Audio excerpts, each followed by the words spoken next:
Welcome, friends, to Economic Update, a weekly program devoted to the economic dimensions of our lives: jobs, debts, incomes, our children's, ours.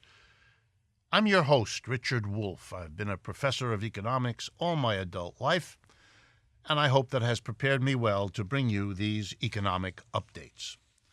Today's program begins with a kind of shout-out to the voters in the state of Missouri.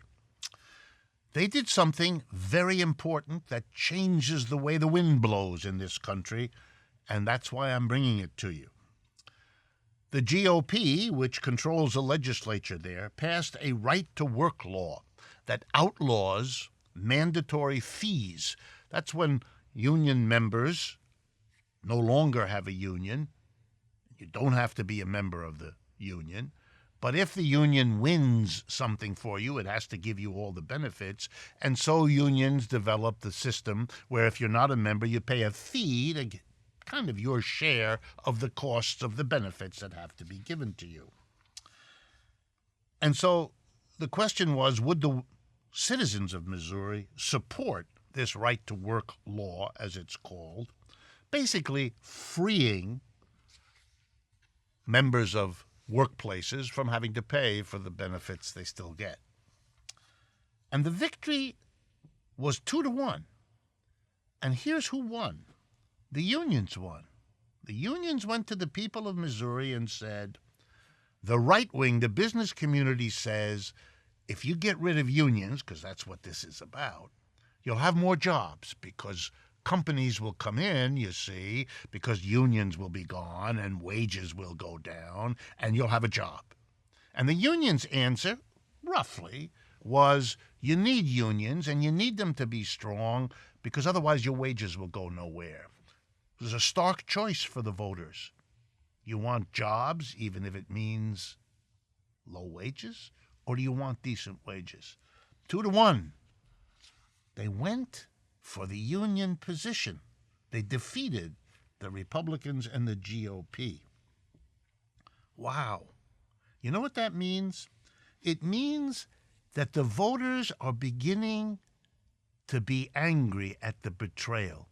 You know, before they were angry at the Democrats, who had promised to be the party of the working class, but didn't really deliver, which is why many of them voted for Republicans and even for Mr. Trump. And what the vote in Missouri shows is that workers are beginning to become angry and bitter and feel betrayed by Mr. Trump and the Republicans, and they're going back the other way. This is a very important election, this little election in Missouri, and that's why it's important to talk about it. The next update has to do with this perennial crisis that is only getting worse, the crisis of student debt, which is now totaling in this country over $1.5 trillion, more than all credit card debt. I mean, it's extraordinary. But there's new research that comes from CNBC and from MarketWatch and several other sources about the consequences of student debt. Listen to these studies and what they show. That the level of debt is causing young people who carry that debt, students, to either postpone or forget about marriage, to either postpone or forget about having children, to either postpone or forget about buying a home. And you know something? All of those things have enormous social but also economic costs in the United States. Home foreclosures are now increasingly connected to student loans. They can't cover the young folks the cost of a house and the cost of their student loans, and so they are losing their homes. Here's what the economic conclusion is. It's irrational in our capitalist system. The losses that are being suffered as a consequence of student debt are greater than the profits earned by the colleges, which is why students have to borrow to go because it's so expensive. It would be more rational to lose the profit for the private corporations because that's less than the social costs of having student debt. You know, that reminds me of prisons.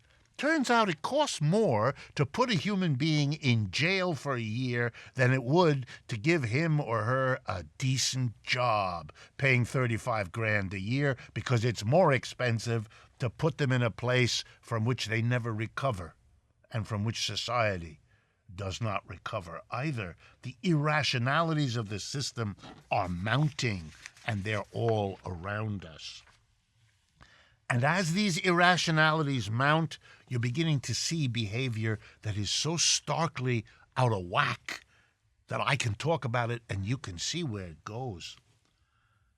One example, Mr. Trump has imposed sanctions on Iran. This is a bizarre story. In 2015, Iran signed an agreement with Russia, America, US, France, China, UK, and Germany, promising to dismantle its nuclear weapons capability in exchange for getting rid of the sanctions that were hurting the Iranian country. Every one of the other countries that signed, again, Russia, France, China, UK, Germany, has said that the Iranians are keeping their part of the bargain. Mr. Trump decided otherwise, to flex his muscles. Okay, he's pandering to his base. He's Mr. Tough Guy. We all know about that story. But then he took it a step further. He announced that the United States would punish any company in any one of those other countries that does business with Iran. Well, the leaders of that other country then have an interesting problem. Are you just going to knuckle under to Mr. Trump? Can you imagine the leader of France announcing to us in the United States that any company that deals with somebody France doesn't like will be punished? Excuse me?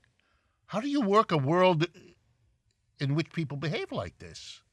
So the Europeans immediately said, any company that is sanctioned by the United States better continue to do business with Iran, because if they don't, we will sanction them.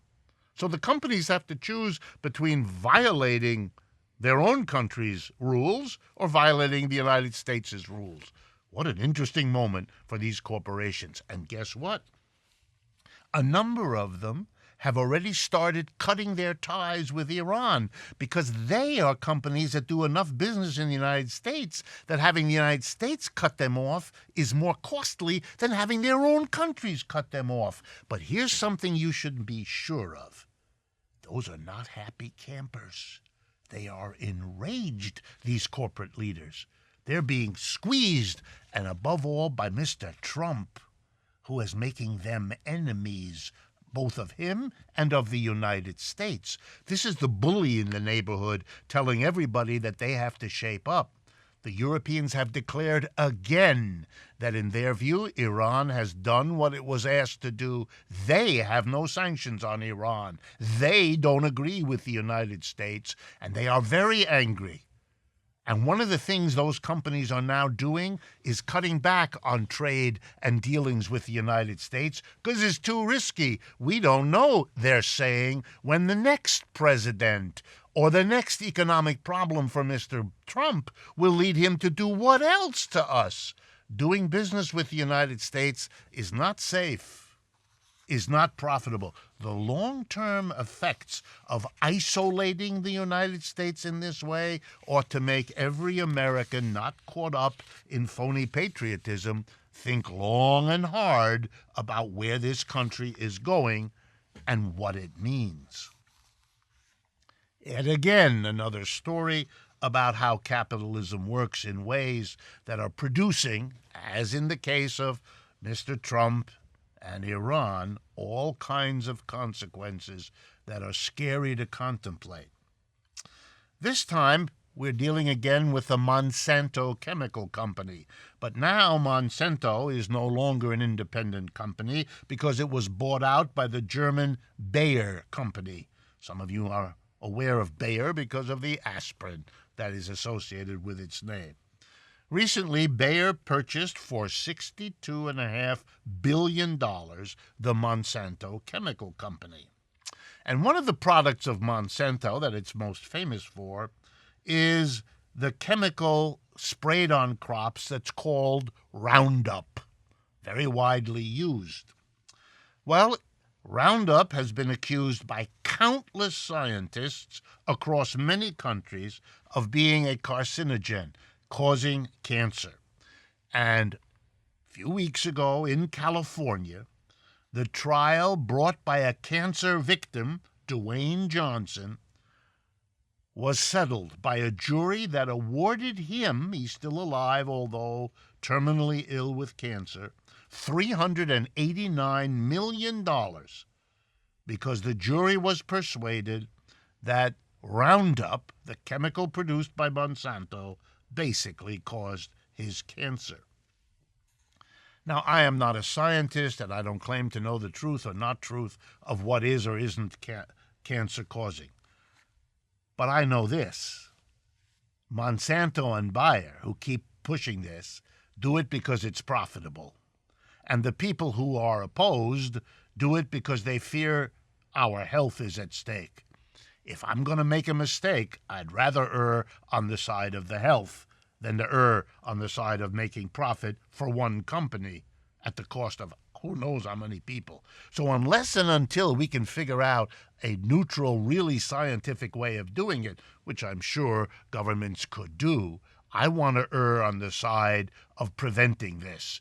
Capitalism works the other way. It puts the incentive and the profits in the hands of people like Monsanto, who have been producing Roundup for years while people said it made for cancer. My last update for today that we'll have time from is one of those head shakers. It has to do with the state of Louisiana.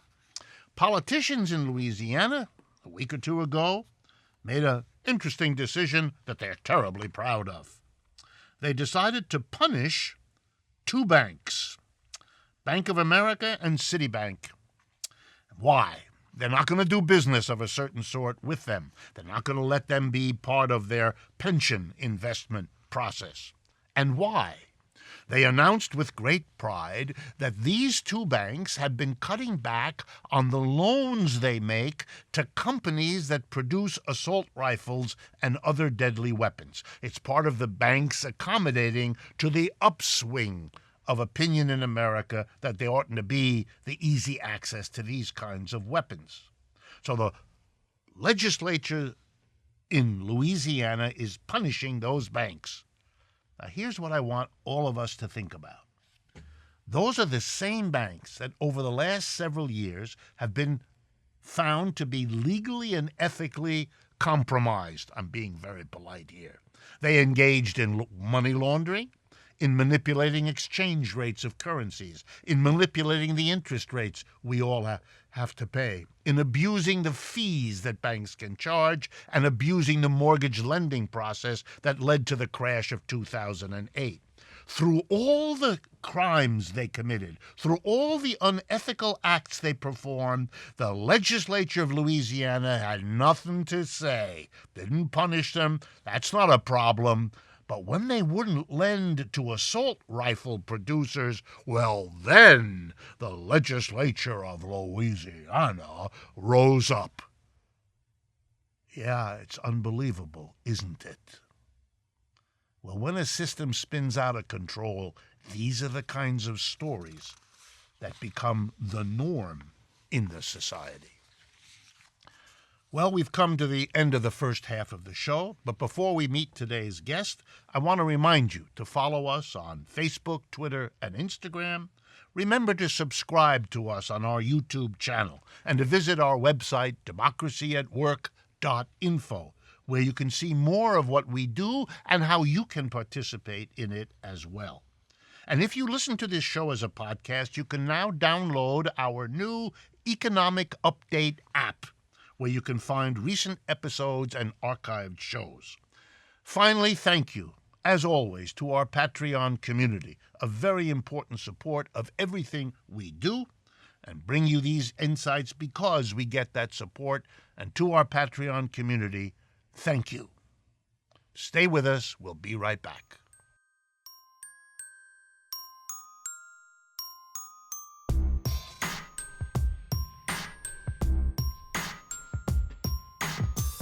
Welcome back, friends, to the second half of Economic Update. I am very pleased to bring to the audience and to all of you Troy Walcott. He is a young man, as you can see in a moment, born and raised in Brooklyn, New York. He has worked for the Spectrum Cable Company for 20 years. And at the time of the strike, which we're going to be talking about, he served as a survey technician, and he's also Local 3 shop steward for the company. Welcome to the program, Troy. Thank you for having me, Richard. Glad to. Let's start by telling our audience what Spectrum Cable is, what puts you on strike, what the issues are here that have brought this many people into this situation. Well, Charter Spectrum is the cable company that provides service for a franchise area in New York City. Well, throughout the state, but we're dealing with New York City. So prior to that, it was Time Warner Cable who controlled the same service for that area. Now, it came to a point when Time Warner Cable began to present itself for sale as opposed to, I believe, more serving the customer. We started to see changes in the company around that time. Things started to go away from customer service and a little bit more detriment to the technicians. And then it came to the point where Spectrum came in, and it just turned to another level. So upon Spectrum coming in, we had like our senior staff, some of the older people that taught us how to work. They looked and removed them from their places and put them from foreman to a lower level and hired new people coming into the company and put them as supervisory roles over them, demoted them all at the same time. They began to go away from the customer complaints and not really pay attention to what they were complaining about, but start to just go after what numbers they could fix to make the numbers look good, and none of us could understand why. And then it came to the point where we had to sit down to negotiate for a contract. We came to what we thought was terms for a contract, but it seems like Spectrum turned around and changed the terms as soon as we left the room. And then they then looked to, how would I say it, do the same thing to the city. So the terms that they agreed with for the merger agreement that allowed them to come in New York City, they began to renege on those. So we started to see what the company was all about. And then it came to the point when we couldn't come to an agreement again, they looked to take away our benefits from us, our retirement benefits and our medical benefits, which is part of our main structure of our union, our benefit plan. Now, we spent 40 years sacrificing, instead of getting wages, sacrificing to that benefit plan, and they came and told us basically we couldn't have it anymore, with no reason other than they don't want us to have that particular thing. Once they did that, they knew it was a direct attack on the union, and that's about the time we went on strike. How many people are involved in this strike? There are 1,800 of us. 1,800 technicians, mostly like yourself? Correct. Okay. So let me be the economist for a minute. Nothing is more common than to have one big company buy out another big company and do it because they think they can get away with what the old company maybe couldn't or didn't. They're hot shots. They're going to come in there and do everything and make the profits go above. Right. And they often go to banks to borrow money, promising that they'll be able to pay it back because they're going to squeeze more profits. And then you are the sacrificial lamb to make this all work out. So tell me a little bit about what it's like. How long have you been on strike? It's been 15 months now. 15 months? 15 months on strike. So everybody has to go find another job to survive. Any way they can. I'm picking up bits and pieces wherever I can to try to make sure I can get by, and a lot of people are doing the same thing, who have families and homes and American dreams that they were trying to have or achieve, and now they fear losing. So it's very hard on a lot of people and a lot of families. But in a way, they would have lost the American dream anyway because of the company was taking away what they would have needed to get it. So they're trying to find it this way because the other one was closed. Bad catch-22. They're trying to take it away from you, so you have to lose it to fight to make sure you keep it. So either way, you're kind of stuck, but you either stick to your principles to try to fight, make sure you can maintain it for the long term, or you just kind of give up now. So also, what kind of a human being? What are you looking at in the mirror in the morning if you just roll over and play dead? I mean, then they get everything at your expense. That's the hard part that keeps a lot of us going because we can't sacrifice. You know, you have to go home and look at your kids. So you're going to do for your paycheck for your kids today, or you're trying to get your kids to school and college and make sure you provide for their future. So it's hard to look in the mirror and not think about that. especially when go ahead. one of the worst things I remember that grabbed me the most is we were sitting at the bargaining table. I think this was after about close to a year on strike, and we sat back down to try to come to terms. And the chief negotiator looks at me and tells me, "I promise on my mother's grave you'll never get back the retirement and medical plan for you and your family." So when it gets to that point, it's not about negotiating anymore. It's like war. Right, correct. So here's the question. What do you say to the audience of people across this country listening to you, watching you? Their feelings about their own job situation, which is also in jeopardy for millions. They're looking, either they've already had what you're having or they got it coming in the future. In a way, they have a reason to support you, because if you win, it'll make it better for them. And if you lose, it'll make it worse for them. What I would tell them is don't accept it. What these corporations and companies seem to do is try to pick away from us piece by piece. They pit us against each other so we think we're not the same. We fight against each other while they keep taking away more and more and more from us. And then because they do it one by one, we don't stick together. But if we do this and back up, they're going to put us at a low level, and then they're just going to find somebody else to come in and put that at a lower level. You can't run. It never from stops. It's go to a different job. It's just going to start there. So if we can't collectively get together, what I would say to the people out there is you have to take a stance and know that it gets to a point where it has to be a living wage, where people working 40 hours a week should be able to get by and provide for their family, and shouldn't have to work 2 or 3 hours, giving away all the time of their life and not be able to support themselves when they just want to put in an honest day's work. Yeah. All right, let me turn to a different issue, because when I first started paying attention to what you were doing, I got really excited by something you're doing that a lot of other people in your situation haven't done, or at least they haven't done it yet. And that is to take it further, to say to themselves, it's one thing to fight for the benefit program and to hold on to our wages and so forth. But there's a kind of a wonderful further that you've taken it that I want people to know about.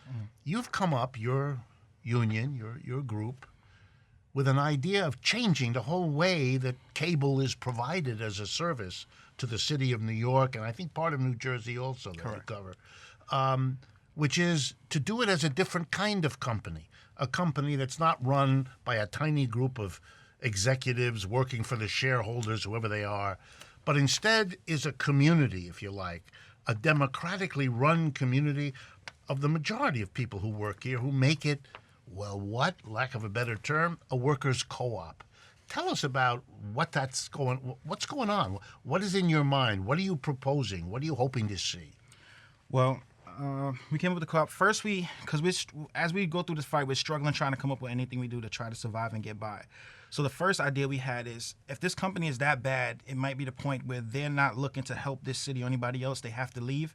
Hopefully another company will come in and buy it. And we've had name changes on the door before. We're still here. We're the workers. Well, you used to be called Time Warner Cable. Time Warner Cable. And before that, separate companies before Time Warner. So this is like musical chairs here. Yeah. We always stay, the name on the door changes. Yeah. So I said, okay, let's get the next company in here. Maybe they'll do better for the city. Once that didn't happen, materialize, I started looking into it, and I saw some cities like in Tennessee, Chattanooga, where the municipality took on the cable company. Now, imagine all that money being an influx and providing money for the city to better itself. We presented that idea to elected officials. Rather than to some corporation located far away. Correct.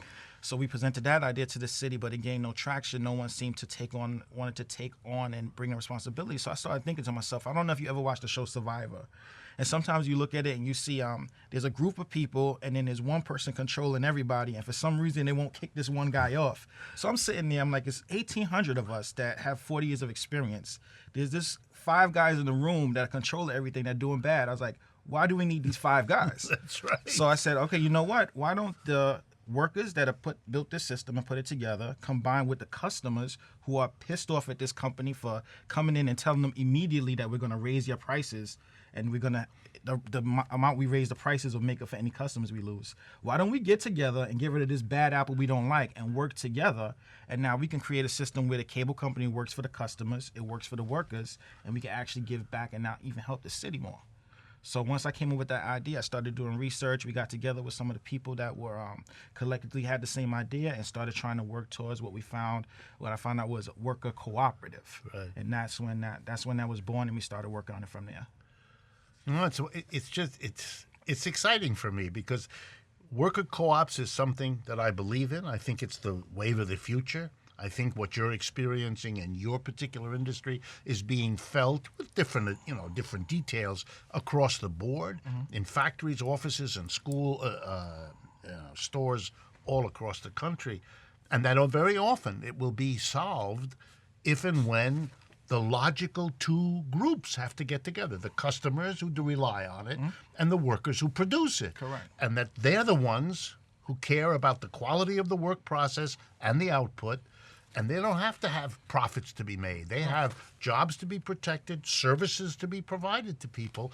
And we don't need the profit system, especially when it causes people to be treated the way you have by a tiny group of people trying to make more profit. I love the story. They're coming in and cutting your benefits while they jack up the prices. They're making the customer and the worker lose for them. Correct. I believe the CEO of the company came in, looked to cut our benefits, but his pension plan was still intact. Gave himself a raise from $16 to $100 million a year. And then the company, because of the tax cuts, I think they brought in $9.3 billion extra dollars in profit. So they making money hand over fist, but then they could take away from the workers. And it's just not just us. I speak to everybody. Every company, they're losing their pensions. They're having to work more hours, taking more workload. And then what benefit is it to them besides more time out of their lives? And time is the only thing you really want to spend with your family. So now, why do I have to put this middleman in there who's continually trying to take from me when I could just cut you out and I'm the customer I want to buy? We're the main source. The workers want to work, and we could actually balance out and live a life where you could put in an honest day's work and come home and actually take your family on vacation once a year, or just do the things that you want, that you're working for. Let me ask you a question. I go around the country talking like this, and people are nodding, but you're a person who's actually doing it. You're actually out there explaining, and I think, at least I have the experience when I explain it, people have one of those aha moments, going, oh, yeah. Are you having that too? Is this idea catching on? Absolutely. With your members and the people you talk to? Absolutely. And because I came to think of, I was like, I'm not a business person. I don't know economics, so it seemed very far-fetched for me to even think of this plan. But I was like, if I can't do it, I can always find somebody who can help me do it. And why not obtain it? It's there and it's possible. And then once the idea get out there, I started seeing other things came in. I saw somebody put a post the other day about, this is a great idea. What if all the trade workers were to get together and form one big construction union where anytime work had to get bid on, we could underbid everybody. We know the work better than anybody. We're safer than anybody. And then we would knock anybody else out the water. I said, oh my goodness, amazing. I'm thinking about... Same basic idea. Same basic idea. I'm thinking about the farm workers who are struggling right now because they have to fight this trade war that they're fighting for us. Imagine if all the farm workers were to get together and form a cooperative. Who do you think is going to be able to go and farm the land better than them if they decided, you know what, we're cutting out the middleman and we decide? I mean, it's a great idea, and all of us are just workers. If we had a stable environment where we could work and make the income we make, we wouldn't be looking for this. But because they're cutting on us so badly, maybe it's time to come together and form a different option where we could set the standard for ourselves. Beautifully said. Look, I want to thank you very much for joining us, and I want to assure you that those of us that are professional economists, we want to work on this project. If you build it from the workers up, all the specialists you'll ever need to help you, we're just waiting. We much rather work for this than work for those big companies that are screwing not just you, but us too, when they get a chance. Thank you very much, Troy. Thank you. I appreciate it. And thank you all for joining us. This discussion and conversation will be continued on patreon.com/economic update. Join us there, and join us again next week for another edition of Economic Update.